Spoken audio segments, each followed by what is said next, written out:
Assalamualaikum warahmatullahi wabarakatuh. Kami dari kelompok 6. Pada kesempatan kali ini, kami akan mempresentasikan salah satu materi pada mata pelajaran dasar pengauditan, yaitu dampak teknologi terhadap proses audit.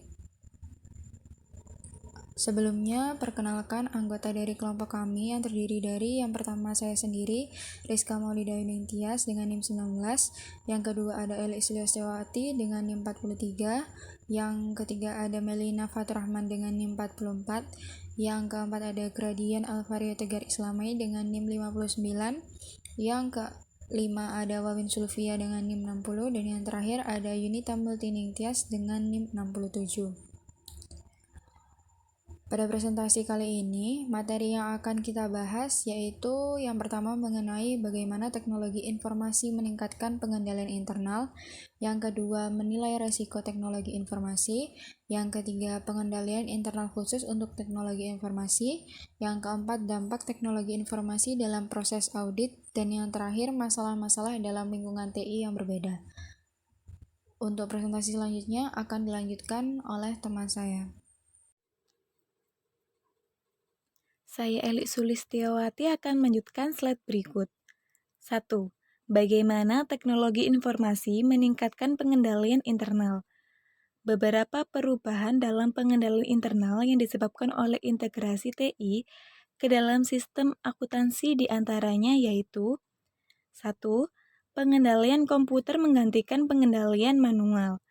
Karena komputer memproses informasi secara konsisten, sistem TI dapat mengurangi salah saji dengan mengganti prosedur yang biasanya dilakukan secara manual dengan pengendalian-pengendalian yang terprogram yang menerapkan fungsi saling mengawasi dan mengontrol untuk setiap transaksi yang diproses. 2. Menyediakan informasi dengan kualitas yang lebih tinggi. Aktivitas-aktivitas TI yang kompleks biasanya diatur secara efektif karena kompleksitas mengharuskan adanya pengaturan, prosedur, dan dokumentasi yang efektif. Ini biasanya menghasilkan informasi yang bermutu lebih tinggi bagi perusahaan. 2. Menilai resiko teknologi informasi. Banyak resiko dalam sistem manual dapat dikurangi dan dalam beberapa kasus malah dihilangkan. Namun, akan menciptakan resiko baru yang spesifik pada sistem TI yang selanjutnya dapat menimbulkan kerugian yang besar jika diabaikan. Jika sistem TI gagal, organisasi dapat lumpuh karena tidak mampu mendapatkan kembali informasi atau menggunakan informasi yang tidak andal karena kesalahan pemrosesan. Resiko ini meningkatkan kemungkinan salah saji yang material dalam laporan keuangan. Risiko khusus pada sistem TI meliputi, slide selanjutnya akan dilanjutkan oleh teman saya. 1. Risiko terhadap perangkat keras dan data. Meskipun teknologi informasi memberikan manfaat pemrosesan yang signifikan, hal itu juga menciptakan risiko yang unik dalam melindungi perangkat keras dan data, termasuk potensi munculnya jenis kesalahan baru. Risiko khusus ini mencakup hal-hal seperti berikut. Yang pertama, ketergantungan pada kemampuan berfungsinya perangkat keras dan lunak. Jadi sangat penting untuk memberikan perlindungan fisik terhadap perangkat keras, perangkat lunak, dan data terkait dari kerusakan fisik yang disebabkan oleh penggunaan yang tidak tepat, sabotase, atau kerusakan lingkungan. Karena jika tidak memberikan perlindungan fisik yang tepat, maka perangkat lunak, perangkat keras, ataupun data bisa jadi tidak berfungsi atau tidak berfungsi dengan benar. Kedua, kesalahan sistematis versus kesalahan acak. Ketika perusahaan mengganti prosedur manual dengan prosedur berbasis teknologi informasi, risiko kesalahan acak akibat dari keterlibatan manusia dapat berkurang. Yang ketiga, akses yang tidak diotorisasi. Sistem akuntansi berbasis teknologi informasi seringkali memungkinkan akses secara online terhadap data dalam arsip utama, perangkat lunak, dan catatan-catatan lainnya. Karena akses online dapat dilakukan dari jarak jauh, termasuk oleh pihak eksternal melalui internet, terdapat potensi akses yang tidak sah. Yang keempat, kehilangan data. Banyak data dalam sistem teknologi informasi yang disimpan dalam arsip elektronik yang terpusat. Hal ini meningkatkan risiko kehilangan atau kerusakan seluruh arsip data.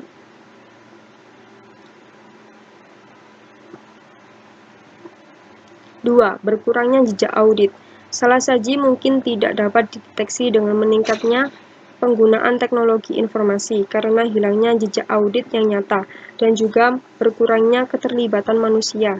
Selain itu, komputer menggantikan beberapa jenis otorisasi tradisional dalam banyak sistem teknologi informasi.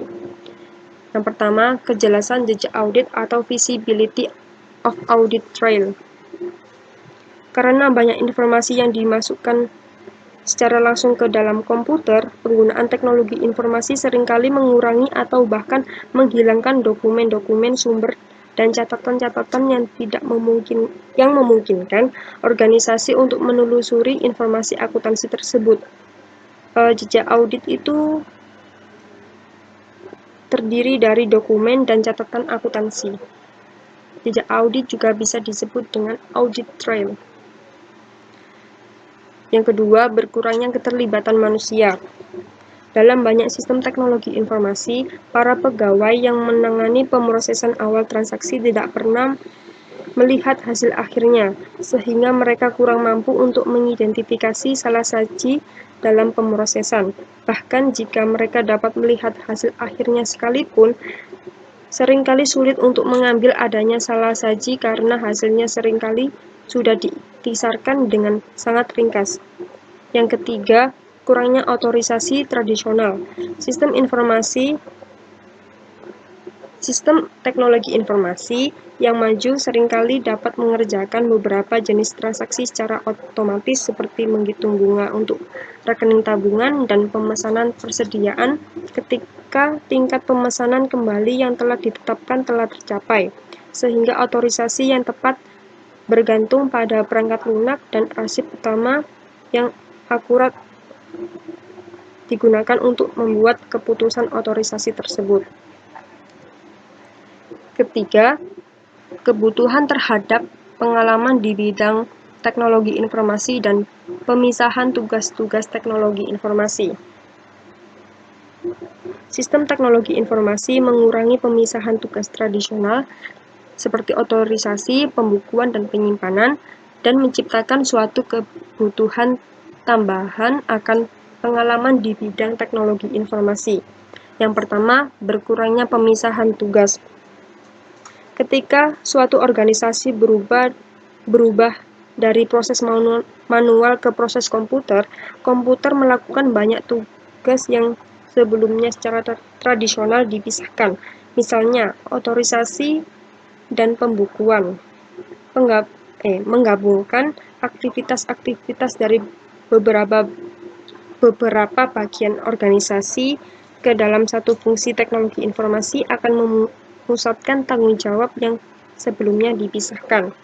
Yang kedua, kebutuhan akan pengalaman di bidang teknologi informasi.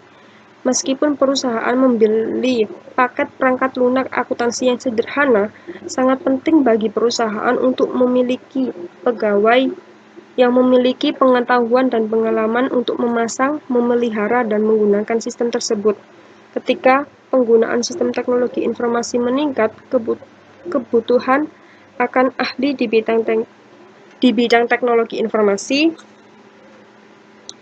akan meningkat pula. Keandalan suatu sistem teknologi informasi dan informasi yang dihasilkannya seringkali bergantung pada kemampuan perusahaan untuk mempekerjakan pegawai atau menyewa konsultan yang memiliki pengetahuan dan pengalaman di bidang teknologi informasi. Warahmatullahi wabarakatuh. Saya Gradian NIM 59 akan melanjutkan presentasi. Yang ketiga yaitu pengendalian internal khusus untuk teknologi informasi. Standar audit menjelaskan dua pengelompokan pengendalian utama untuk sistem teknologi informasi, yaitu yang pertama, pengendalian umum. Pengendalian umum berhubungan dengan semua aspek dari fungsi teknologi, termasuk dari administrasi, akuisisi, pemeliharaan perangkat lunak, keamanan fisik atas akses ke perangkat keras, perangkat lunak, dan data yang terkait, membackup perencanaan dalam keadaan darurat, terduga, dan pengendalian perangkat keras. Pengendalian umum dirancang untuk melindungi semua pengendalian aplikasi untuk memastikan bahwa pengendalian itu efektif. Auditor akan mengevaluasi pengendalian umum di awal audit oleh karena dampak dari pengendalian umum atas pengendalian aplikasi. Yang kedua yaitu pengendalian aplikasi. Pengendalian aplikasi berlaku bagi pemrosesan transaksi individual, seperti pengendalian atas pemrosesan transaksi penjualan atau penerimaan kas. Oleh sebab itu, pengendalian aplikasi adalah khusus untuk aplikasi perangkat lunak tertentu dan biasanya tidak mempengaruhi semua fungsi teknologi informasi. Pengendalian aplikasi dapat dilakukan oleh komputer dan manusia. Pengendalian aplikasi yang dilakukan manusia berinteraksi dengan komputer sering dikenal sebagai pengendalian manual atau pengendalian pemakai. Jika pengendalian dilakukan oleh komputer disebut pengendalian otomatis. Dengan saya, Wawin 60 akan melanjutkan presentasi. Ada 3 jenis pengendalian aplikasi. Yang pertama, pengendalian masukan. Pengendalian masukan ini sendiri merupakan pengendalian yang dirancang oleh suatu organisasi untuk memastikan bahwa informasi yang diproses oleh komputer adalah sah, akurat, dan lengkap. Pengendalian masukan ini kritis karena sebagian besar kesalahan dalam sistem IT diakibatkan oleh kesalahan saat memasukkan data. Yang kedua, pengendalian pemrosesan, di mana pengendalian ini merupakan pengendalian untuk mencegah dan mendeteksi kesalahan saat data transaksi diproses. Yang terakhir, pengendalian keluaran merupakan pengendalian yang berpusat untuk mendeteksi kesalahan setelah pengolahan diselesaikan, bukan pada mencegah kesalahan. Pengendalian keluaran yang paling utama adalah tinjauan ulang dari data oleh seseorang yang banyak mengetahui tentang keluaran tersebut. Dampak teknologi informasi terhadap proses audit. Pengendalian komputer dapat menggantikan pengendalian manual. IT sendiri memiliki keunggulan di mana IT mampu untuk menangani transaksi bisnis yang kompleks dengan jumlah besar dengan efisien. Komputer akan memproses informasi secara konsisten serta dapat mengurangi salah saji dengan mengganti prosedur yang dilakukannya secara manual dengan pengendalian yang terprogram dan menerapkan fungsi saling mengawasi dan mengontrol setiap transaksi yang diproses. Nah, untuk resikonya sendiri, IT dapat memicu kerugian jika sistem IT rusak dan gagal. Hal ini akan mengakibatkan organisasi tidak dapat beroperasi karena ketidakmampuan dalam mendapatkan kembali informasi yang hilang atau penggunaan informasi yang tidak handal yang disebabkan oleh kesalahan pemrosesan. Ada juga risiko lain terkait sistem IT ini, yaitu yang pertama, risiko terhadap perangkat keras dan data. A. Adanya ketergantungan terhadap kemampuan kerja hardware dan software. B. Kesalahan sistematik dan kesalahan. C. Akses yang belum diotorisasi. D. Terjadinya kehilangan data. Yang kedua, berkurangnya jejak audit. A. Kejelasan jejak audit yang kurang. B. Berkurangnya keterlibatan manusia. C. Kurangnya otorisasi tradisional. Yang ketiga, kebutuhan akan pengalaman di bidang IT dan pemisahan tugas IT. A. Berkurangnya pemisahan tugas. B. Kebutuhan akan pengalaman di bidang IT.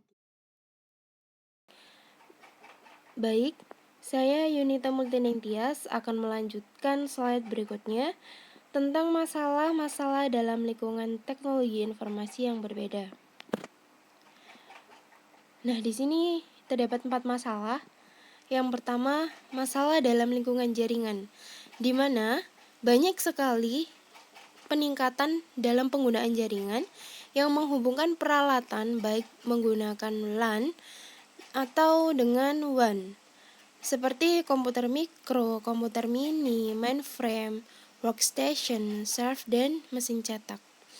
Untuk penggunaan pada LAN atau Local Area Network, jaringan ini digunakan dalam satu gedung atau satu area pada perusahaan.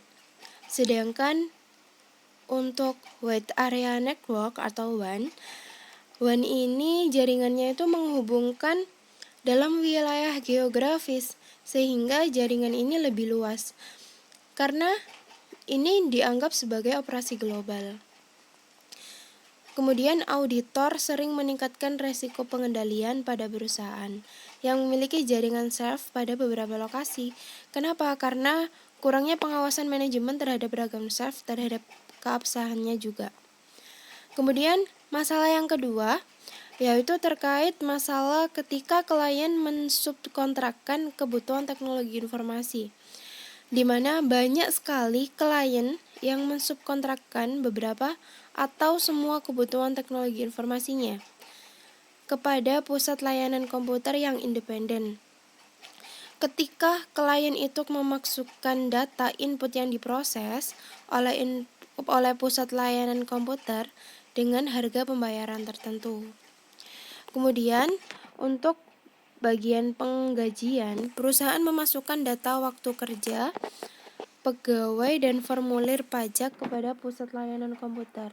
Kemudian, PLC atau pusat layanan komputer ini mengembalikan slip gaji, jurnal, dan data input setiap minggu, serta formulir pajak di setiap akhir tahunnya.